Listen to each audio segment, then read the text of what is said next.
Vi, na mão direita daquele que estava sentado no trono, um livro escrito por dentro e por fora, de todo selado com 7 selos.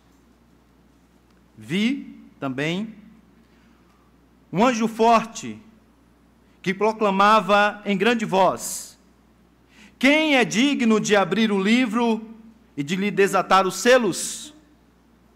Ora, nem no céu, nem sobre a terra, nem debaixo da terra, ninguém podia abrir o livro, nem mesmo olhar para ele. E eu chorava muito, porque ninguém foi achado digno de abrir o livro, nem mesmo de olhar para ele. Todavia, um dos anciãos me disse: não chores, eis que o leão da tribo de Judá, a raiz de Davi, venceu para abrir o livro e os seus 7 selos. Então vi, no meio do trono e dos 4 seres viventes, entre os anciãos, um de pé, um cordeiro, como tendo sido morto. Ele tinha 7 chifres, bem como 7 olhos, que são os 7 Espíritos de Deus enviados por toda a terra. Veio, pois, e tomou o livro da mão direita daquele que estava sentado no trono. E quando tomou o livro, os 4 seres viventes e os 24 anciãos prostraram-se diante do Cordeiro, tendo cada um deles uma harpa e taças de ouro cheias de incenso, que são as orações dos santos. E entoava um novo cântico, dizendo: digno és de tomar o livro e de abrir-lhes os selos, porque foste morto, e com o teu sangue compraste para Deus os que procedem de toda a tribo, língua, povo e nação. E para o nosso Deus constituíste reino e sacerdotes, e reinarão sobre a terra. Vi e ouvi uma voz de muitos anjos ao redor do trono, dos seres viventes e dos anciãos, cujo número era de milhões e milhares de milhares, proclamando em grande voz: digno é o Cordeiro que foi morto de receber o poder e riqueza, e sabedoria, e força, e honra, e glória, e louvor.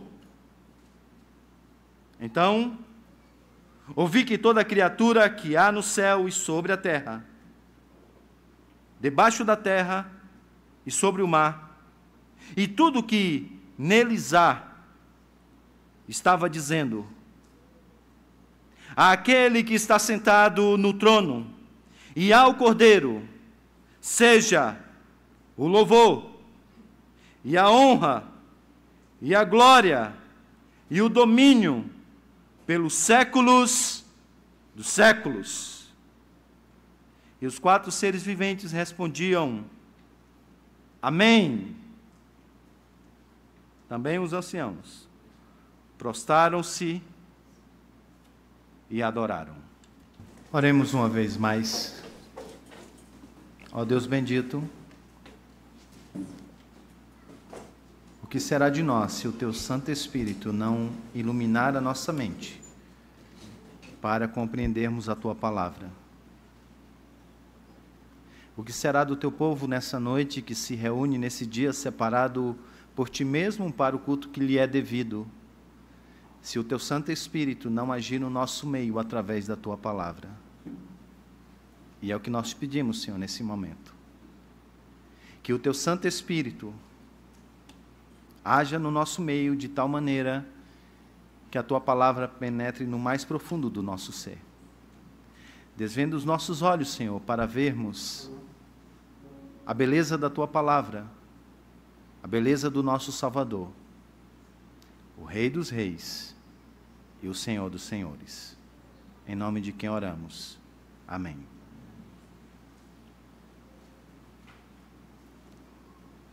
A carruagem feita de grades de ferro, cortava as ruas de pedra da cidade de Esmirna. Cães farejadores acompanhavam o cortejo e latiam ferozmente. A população ansiosa aguardava o desfecho de toda aquela situação. Rostos sem nomes acompanhavam pelas janelas toda a trajetória do cortejo. A carruagem se deteve nos fortes muros da cidade. Desce um homem. Pela sua própria vestimenta, sabe-se que ele é uma autoridade romana. Percebe-se que ele tem no braço um brasão do imperador. É alguém que fala em nome do império. É o procônsul.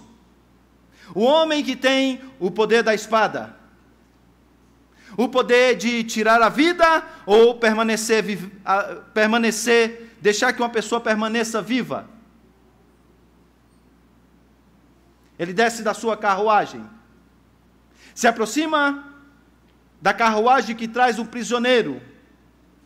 O soldado, então, pega aquele homem e o lança no chão como se fosse um saco de lixo, machucando uma das suas pernas.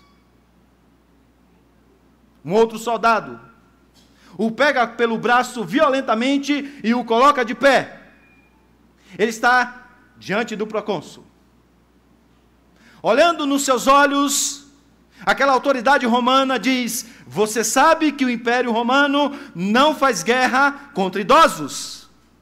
Então, diga: César é o Senhor, e eu lhe deixarei ir. Aquele homem, olhando nos olhos daquela autoridade, diz: eu não posso fazer isso. Ele disse: diga,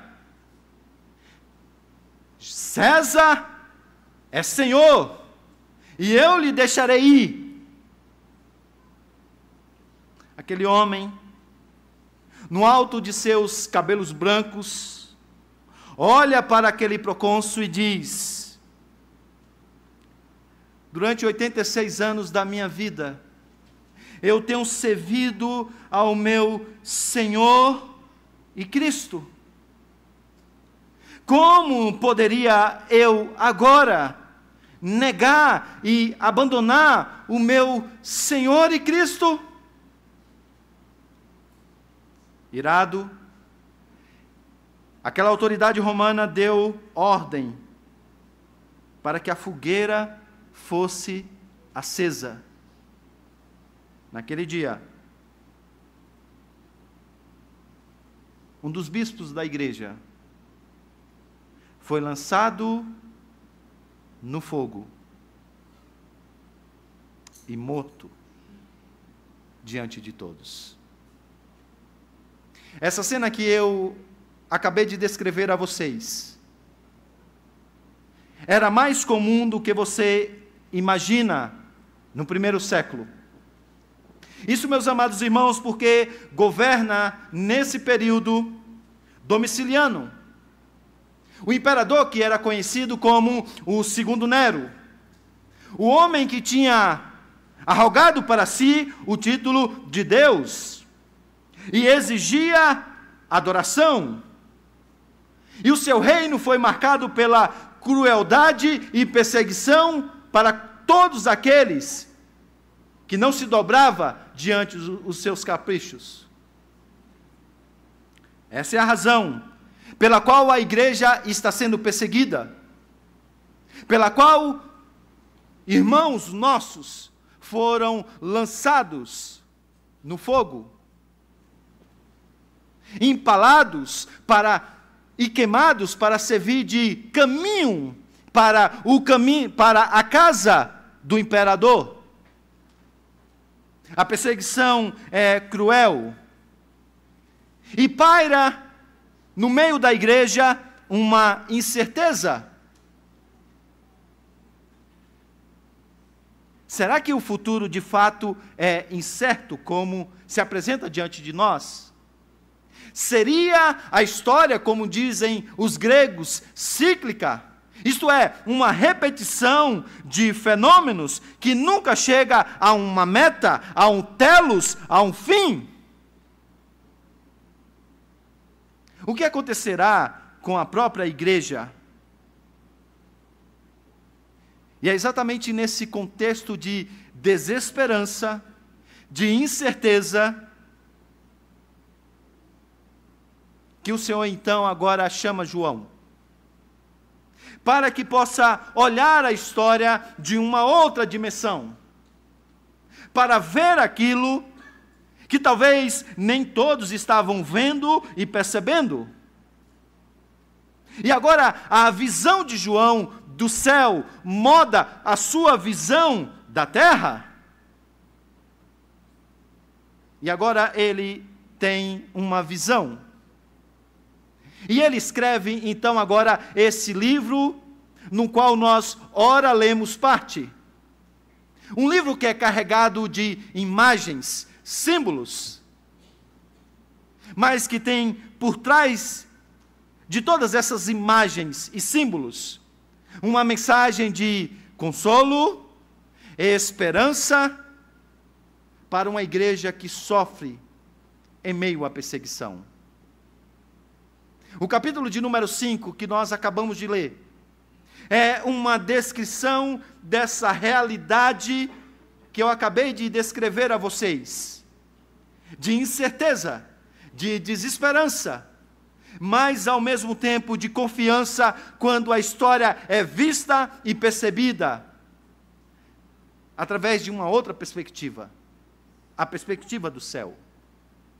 E eu queria então agora que você voltasse ao texto, para que nós percorrêssemos todo esse texto enquanto eu o explico, mesmo que rapidamente a vocês.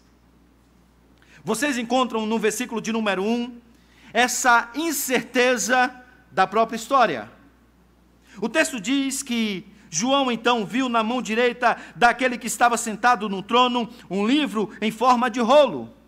Esse livro estava escrito de ambos os lados e selado com 7 selos. 7, na literatura apocalíptica, significa perfeição. O que quer dizer que esse livro está plenamente, completamente selado. Livro selado, livro fechado, na literatura apocalíptica significa história sem solução, pergunta sem resposta. De maneira imagética, então, agora, João descreve essa incerteza quanto ao futuro, quanto à própria história do mundo, da igreja e das nossas vidas.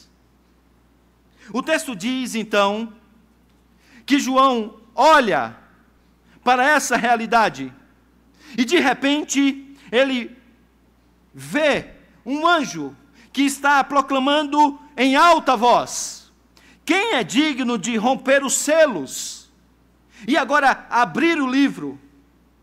Em outras palavras, quem é digno de pegar a história da humanidade e conduzir a história da humanidade?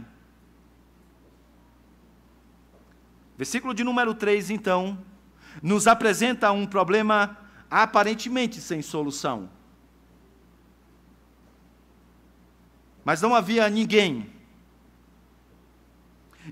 que fosse capaz de abrir o livro, nem mesmo de olhar para ele. A palavra capaz aqui na língua grega significa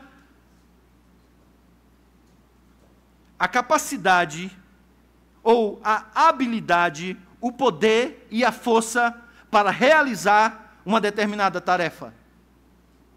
E para que você entenda o tamanho do problema, é-nos dito que é feita uma pesquisa em todos os cantos do universo. Não há ninguém que fosse capaz de abrir o livro, nem mesmo de olhar para ele nos céus. Isto é, criaturas celestiais. Na terra, isto é, governantes, cientistas, sociólogos, líderes religiosos. Debaixo da terra, isto é, potestades e principados. Ninguém é achado digno de abrir o livro, nem mesmo de olhar para ele. Nenhuma criatura celestial, nenhuma ideologia sociopolítica, nenhum sistema econômico, nem mesmo anjos, quer sejam eles caídos ou não, ninguém é digno de tomar esse livro nas mãos, de desatar os seus selos e conduzir a história. Agora, diante dessa situação,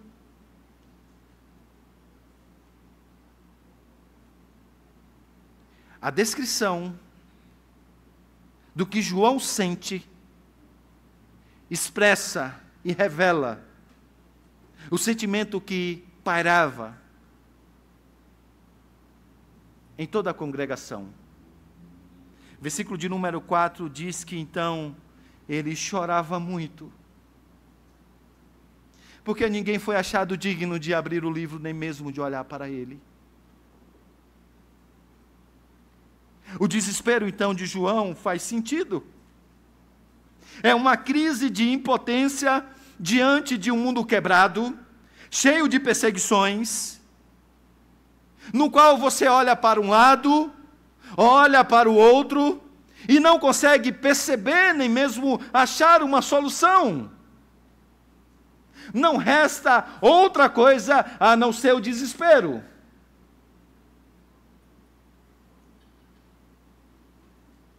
Até mesmo o apóstolo está em lágrimas,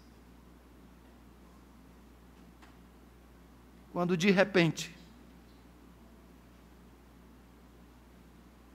uma voz carregada de esperança se volta para João e diz: não chores, não chores, porque eis que o leão da tribo de Judá, a raiz de Davi, venceu para abrir os seus 7 selos. Existe alguém que é capaz, não apenas de tomar esse livro nas suas mãos, mas de desatar os seus selos e dar continuidade à história, ao governo da história. Agora no versículo de número 6,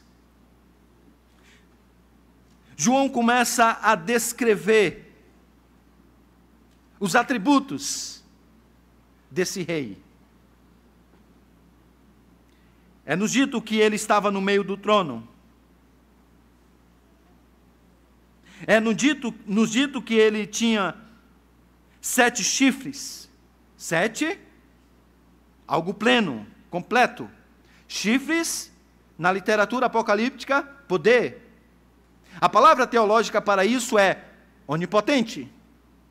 Ele tem 7 olhos, que são os 7 Espíritos de Deus, que estão espalhados por toda a terra. Ele é onisciente. Ele não apenas vê o choro e o sofrimento do seu povo, muito mais do que isso. Ele é poderoso o suficiente para conduzir a vida do seu povo e mudar a sua situação. E agora então, João começa a descrever a sua grande autoridade. Você observa isso no versículo de número 7. É nos dito então que ele veio e tomou o livro da mão direita daquele que estava sentado no trono. Uma cena aqui que descreve o pai e o filho. O pai havia prometido que daria ao filho toda a autoridade nos céus e na terra. E agora, de maneira imagética e simbólica, João está descrevendo essa cena. Quando o nosso Senhor, depois de morto e ressurreto, recebe toda a autoridade nos céus e na terra, para governar todas as coisas, para ser o rei do mundo e de todo o universo. E como sendo uma transmissão de autoridade, ele recebe então o livro em suas mãos. Então, os 4 seres viventes, representando toda a criação, reconhecendo a sua soberania e a sua grandeza, eles se prostram diante dele. Os 24 anciãos, representando toda a igreja, também reverenciam esse rei. E agora João diz então que o leão da tribo de Judá, aquele que veio da raiz de Davi, é o Rei dos Reis e o Senhor dos Senhores. O Rei dos Reis e o Senhor dos Senhores. E a minha pergunta a você, nessa noite, é: você de fato acredita que Jesus Cristo é o Rei dos Reis e o Senhor dos Senhores? Não é uma pergunta retórica.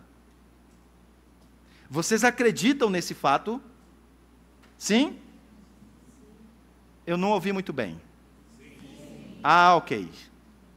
Muito bem. Então, se você acredita em tudo que João está descrevendo aqui, e que Jesus Cristo é o Rei dos Reis e o Senhor dos Senhores, então faz sentido pelo menos 3 coisas. E eu vou tentar ser o mais rápido possível ao apresentá-las. Em primeiro lugar, faz sentido então orar com fé.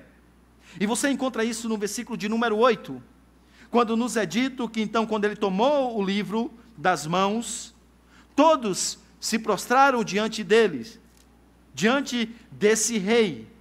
E é-nos dito então que eles tinham uma harpa e taças de ouro cheias de incenso, que são as orações dos santos. Se Jesus Cristo é o Rei dos Reis e o Senhor dos Senhores, faz sentido orar com fé. Porque quando você ora, você não está falando com Deus que tem boca, mas não fala. Tem olhos, mas não veem. Tem ouvidos, mas não ouvem. Você fala com um Deus que é vivo. E muito mais do que isso, você fala com aquele que tem nas próprias mãos o livro da história da sua própria vida. E se ele tem um livro em suas mãos da história da sua própria vida, e se ele está escrevendo essa história, isso quer dizer que o amanhã só será amanhã. E ele já sabe do amanhã. Porque é ele que está escrevendo o amanhã. Então, meus amados irmãos, faz muito sentido orar com fé, e não faz sentido algum viver ansioso. Porque se ele está com o livro da sua história de vida em suas mãos, e ele está escrevendo, e ele é um rei sábio, então não há motivo pelo qual você possa se preocupar. Não há razão pela qual você pode perder sequer uma noite de sono. Porque o amanhã só será amanhã, e o amanhã já está sob os seus cuidados. Isso me faz lembrar quando a nossa pequena Laura nasceu. Estava eu descendo do sobrado no qual eu morava, quando encontrei, na parte de baixo, no passeio, na calçada, um irmão da igreja. E ele disse assim para mim: pastor, o senhor está preparado para ficar 3 meses sem dormir? E eu disse: eu fiquei sabendo que criança dorme pouco. Ele disse, não, pastor, não estou falando de dormir, eu estou falando de ficar pelo menos 3 a 6 meses sem dormir nada. Não me falaram isso não. Pastor, o senhor já viu falar na morte súbita de crianças? Eu falei, morte súbita? Que raio de coisa é isso? Pesquisa na internet. A criança dorme e não acorda. É mesmo? É. O senhor sabe a estatística das das crianças que morrem com o próprio gofo, né? Assim que fala, né? Quando a criança gofa. Falei, eu não. Pesquisa na internet. Pastor, o senhor sabia que há muitas crianças que morrem sufocadas com o próprio travesseiro quando elas rolam e viram? E não há consenso entre os pediatras se deve ser com a barriga para cima, do lado esquerdo, do lado direito. E eu disse, eu não sei não. Pesquisa na internet. Então, pastor, por via das dúvidas, a minha mulher ia orar, ia dormir, melhor dizendo, e eu ficava sentado do lado do berço para vigiar. Se virava para um lado, eu virava para o outro. Se não se mexia, eu dizia, será que teve morte súbita? Eu vou balançar. E eu fiquei, pastor, 3 meses sem dormir. Meu Deus do céu, eu preciso pregar, depois de 3 meses, o que será desse sermão? Cheguei em casa, falei para minha esposa, você é presbiteriana calvinista? Ah, pastor, eu sou. Ela disse, amor, eu sou. Mas assim, daquelas que acredita de fato na soberania de Deus. Acredito, mas que raio de pergunta teológica 1h dessa da noite? Diz, não. Você acredita que Cristo está no governo de tudo, governa esse universo, esse mundão? Ah, eu acredito. Contei para ela essa história e eu disse, então, amor, nós vamos fazer o seguinte. Nós vamos orar e vamos dormir. Porque se o Senhor tem nas mãos dele o livro da vida e está escrevendo a história da nossa pequena Laurinha, então a gente pode deitar e descansar. E faz sentido a gente orar com fé. E não faz sentido nenhum a gente ser tomado pela ansiedade, pelo que pode acontecer com a vida dela. Porque o amanhã, meus irmãos, só será o amanhã. E o amanhã já está sobre os cuidados do Senhor. E por que isso é importante? Cerca de 73 milhões de pessoas no nosso país sofrem com algum distúrbio do sono.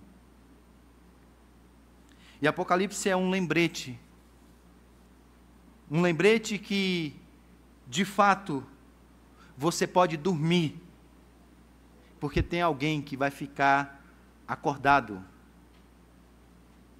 Apocalipse 5 é um lembrete de que, nos dias em que a espiritualidade é medida pelas horas que você ora durante toda a madrugada, talvez nós devemos considerar que uma boa noite de sono seja talvez o maior ato de fé. Porque a sua vida não é fruto do acaso da natureza. Seus pais podem não tê-lo planejado, mas Deus certamente o fez. E a sua história de vida está nas mãos do Senhor. Então, à luz daquilo que o apóstolo Paulo escreveu em Filipenses capítulo de número 4, eu diria para você, não se preocupe com nada, ore sobre tudo. Não se preocupe com nada, ore sobre tudo. Se Jesus Cristo é o Rei dos Reis e Senhor dos Senhores, e tem a história da sua vida em suas mãos e está a escrevendo, faz sentido orar com fé. E não faz nenhum sentido vivermos em ansiedade. Esse é o primeiro ponto. O segundo, se Jesus Cristo é o Rei dos Reis e o Senhor dos Senhores, em segundo lugar, faz sentido evangelizar com esperança. Agora, no versículo de número 9, é-nos dito que então era entoado um novo cântico, e esse cântico dizia: digno és de tomar o livro e abrir os selos, porque foste morto, e compraste para Deus os que procedem de toda tribo, língua, povo e nação. E para o nosso Deus os constituísse reino e sacerdotes, e reinarão sobre a terra. Faz sentido você evangelizar com esperança, porque, como eu disse pela manhã, quando Deus quer, não há quem não queira.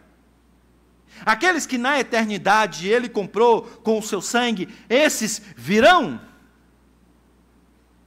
Porque Ele não é um rei impotente. Sabe, dizem por aí que você deve abrir o seu coração para que Jesus Cristo possa entrar. Essa não é a descrição de Apocalipse, capítulo de número 5. Porque Ele não abre, Ele não vem enquanto você simplesmente abre o seu coração. Ele é daqueles que vem e arromba a porta do seu coração. Na sua soberania, Ele chama eficazmente aqueles que são seus. Mas note vocês que esses que são comprados são pessoas de todas as tribos, de todas as línguas, de todos os povos e de todas as nações. E foi o pastor John Piper que me ensinou que é exatamente o que nós acabamos de ler nesse capítulo. O desejo de ver o Senhor sendo adorado por grupos de todas as tribos, de todas as línguas, de todos os povos, de todas as nações, que vai nos motivar a pregar o Evangelho. E ele disse então no seu livro Alegre-se os Povos, que a adoração a Cristo é tanto a meta, o alvo, como o combustível das missões. É o nosso desejo de ver Cristo sendo adorado por todo o mundo, que é o nosso grande alvo na evangelização. E é o nosso desejo de ver Cristo sendo exaltado por todos os povos, de todas as línguas, de todas as nações, de todas as tribos, que deve nos motivar a pregação do Evangelho. Permita-me ilustrar isso a vocês, para que vocês compreendam de forma mais precisa. Há um tempo atrás esteve aqui um dos líderes da igreja presbiteriana entre os Concombas, um trabalho do nosso irmão missionário presbiteriano Ronaldo. Chamou minha atenção quando ele deu o seu testemunho. Ele disse que antes do homem branco dizer para eles que existia um Deus que era maior do que todos os deuses, antes de conhecerem a Jesus, quando nascia uma criança, eles se dirigiam até uma parte da floresta e prestava um culto a uma das divindades. Ele disse que quando havia no final do ano uma grande colheita, eles se dirigiam para a floresta e prestavam um culto a uma outra divindade. Quando eles ganhavam uma guerra contra uma outra tribo, eles iam então até um outro lugar da floresta e prestavam um culto a uma outra divindade. Mas ele disse que quando então eles conheceram a Jesus, quando nascia uma criança, eles se reuniam no centro da aldeia para louvar e bendizer a Cristo Jesus. Ele disse que então agora, quando eles tinham uma boa colheita, Eles se reuniam mais uma vez no centro da aldeia, no lugar de adoração, e por horas e mais horas e mais horas, eles louvavam e bendiziam a Cristo Jesus.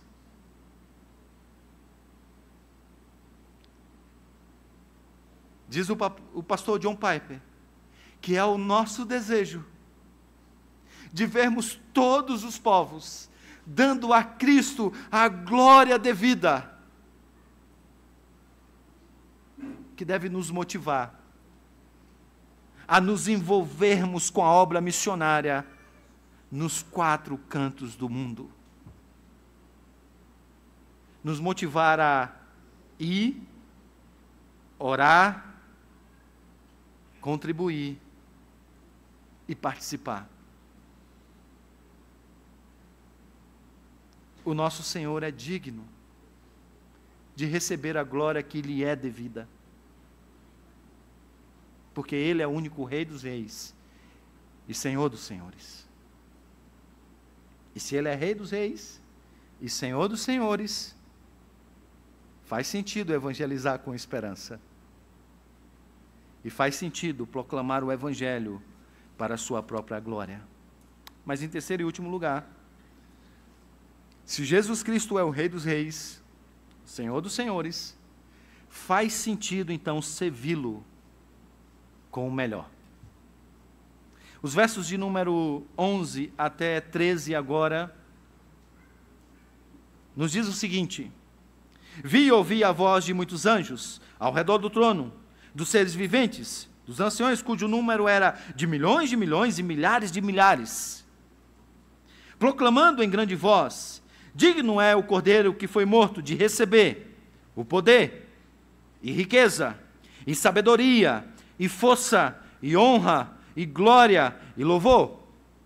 Então ouvi que toda criatura que há no céu, e sobre a terra, e debaixo da terra, e sobre o mar, e tudo que neles há, estava dizendo: àquele que está sentado no trono e ao Cordeiro seja o louvor, a honra, a glória e o domínio pelo século dos séculos.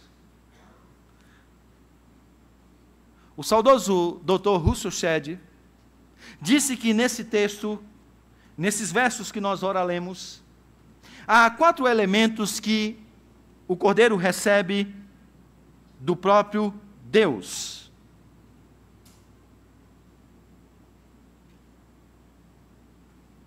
Do Pai ele recebe o poder, a glória, o domínio pelos séculos dos séculos e toda a honra. E agora da igreja ele recebe também 4 elementos. O primeiro, a riqueza. Sim, é isso que você está pensando mesmo. Os recursos materiais, o dinheiro.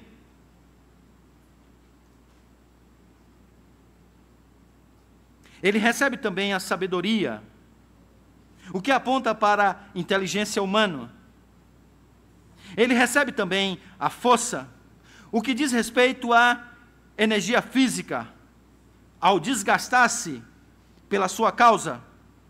E ele recebe também o louvor, o que diz respeito que toda honra e toda glória, por tudo que acontece no meio da igreja, deve ser dada unicamente para ele. Consegue perceber? Você não foi dotado de sabedoria para você trabalhar bastante, entrar em uma grande empresa, ou trabalhar para o nosso estado e ganhar muito dinheiro, simplesmente para gastar no seu bel prazer. A você não foi dado a força para que você pudesse se desgastar unicamente nas coisas desse mundo. Todas essas coisas lhe foram dadas, em primeiro lugar, para o serviço ao Cordeiro. E vocês perceberam? Quantas vezes João deixou bem claro para você, de maneira até mesmo repetitiva, de que ele é digno de receber. Digno de receber.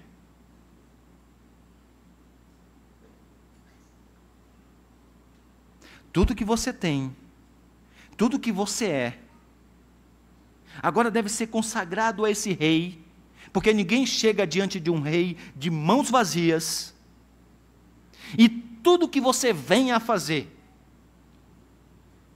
ele é digno de receber. Repito, digno de receber. Sabe, meus amados irmãos, as pessoas que entenderam essa realidade, colocaram em segundo plano qualquer coisa nessa vida. Quer um exemplo disso? Jim Elliot, um jovem promissor, que decidiu entregar a sua vida ao Senhor e à sua obra, e dedicar-se no trabalho missionário. As pessoas à sua volta diziam que era um desperdício de vida. Até mesmo no meio eclesiástico se dizia: por que você não fica aqui no meio da igreja? É um desperdício você ir para o campo missionário, trabalhar entre os índios. Mas ele foi. Como era de costume, começou a rodear a floresta, presenteando os índios. Esses, por sua vez, começaram a retribuir os presentes. É hora de descer e armar acampamento. Juntamente com os seus 4 amigos, outros jovens promissores, desceram, armaram o seu acampamento. As trocas de presentes continuaram. Parece que o espírito de amizade estava instalado. Mal sabiam eles o que lhes esperava.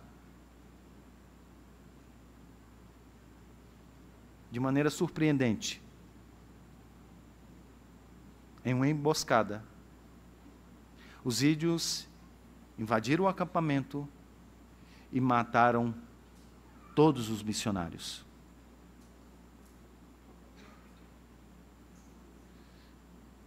As esposas souberam do que aconteceu.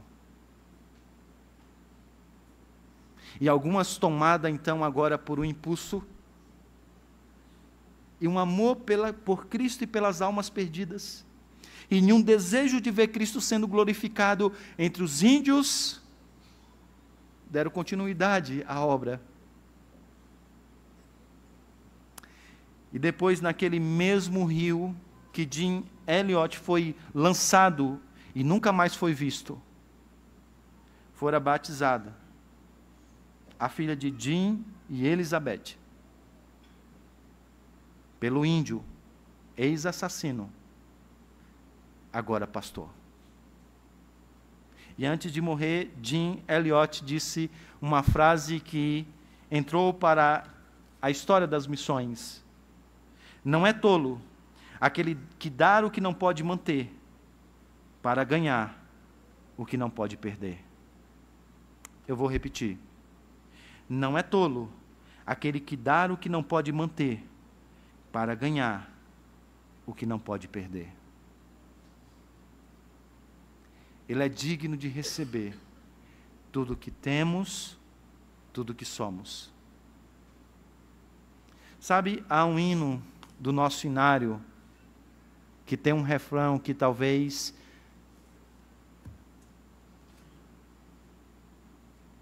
seja a maneira